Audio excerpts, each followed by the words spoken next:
పెద్దలారా మిత్రులారా అందరికీ నమస్తే. ఇది ఒక మహనీయుడికి సంబంధించింది. ముఖ్యంగా 16వ శతాబ్దంలోనే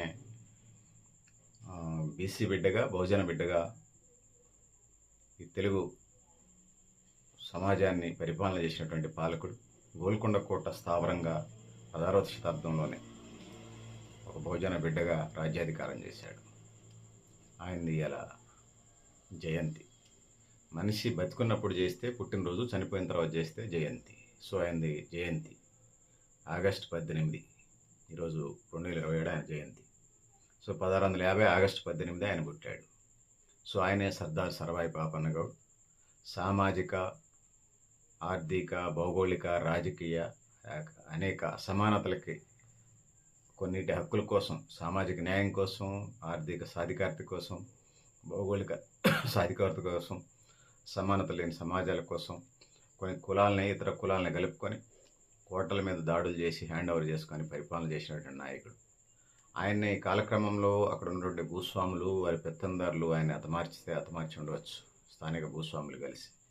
కానీ ఆయన పరిపాలనా కాలం అంతా కూడా కొంతకాలం పరిపాలించిన అన్ని కులాలను కలుపుకొని ప్రస్తుతం ఉన్నటువంటి ప్రజాస్వామ్యానికి స్ఫూర్తిదాయకంగా ఉన్నది.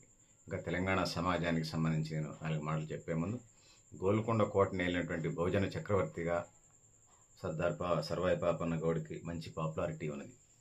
సో ప్రజల్ని సమీకరించి అప్పటి ఆధిపత్య వర్గాల మీద సవాల్ చేసి రాజ్యాధికార సాధన కోసం కృషి చేశాడు. ఇలా ఆయన ఇచ్చినటువంటి స్ఫూర్తి, ఆత్మగౌరవం, సమానత్వం, సోషల్ జస్టిస్, ప్రజల భాగస్వామ్యం ఈనాటికి స్ఫూర్తిదాయకంగా మనకు కనపడతా ఉంది. 16వ శతాబ్దంలోనే సోషల్ జస్టిస్ కోసం అనేక కులాలను కలుపుకొని ముందుకు పోయినటువంటి పరిస్థితి మనం చూస్తున్నాం.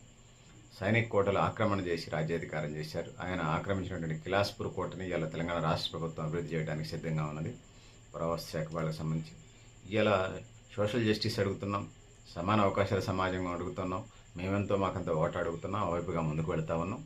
సో బహుజన ముద్దుబిడ్డగా అన్ని కులాలను కలుపుకొని ముందుకు దేశపోయిన నాయకుడిగా సో మనం చూస్తూ ఉన్నాం. తెలంగాణ రాష్ట్రంలో కూడా సుమారుగా 4 నుంచి 8% గౌడ సామాజిక వర్గం ఉంది. దేశవ్యాప్తంగా కూడా 28 రాష్ట్రాల్లో కూడా గౌడ సామాజిక వర్గం ఉన్నది. సో ఆ విధంగా ముందుకు పోవాల్సిన అవసరం ఉంది. బీసీల రాజ్యాధికార సాధనలో, బహుజన రాజ్యాధికార సాధనలో గౌడ సమాజ వర్గం సర్దార్ సర్వాయి పాపన్న గౌడ్ని యొక్క స్ఫూర్తిగా తీసుకొని ముందుకు పోవాల్సిన అవసరం ఉంది. సో ఈ వీడియో చేసే టయానికి నాకు కొద్దిపాటి సమాచారం ఉంది.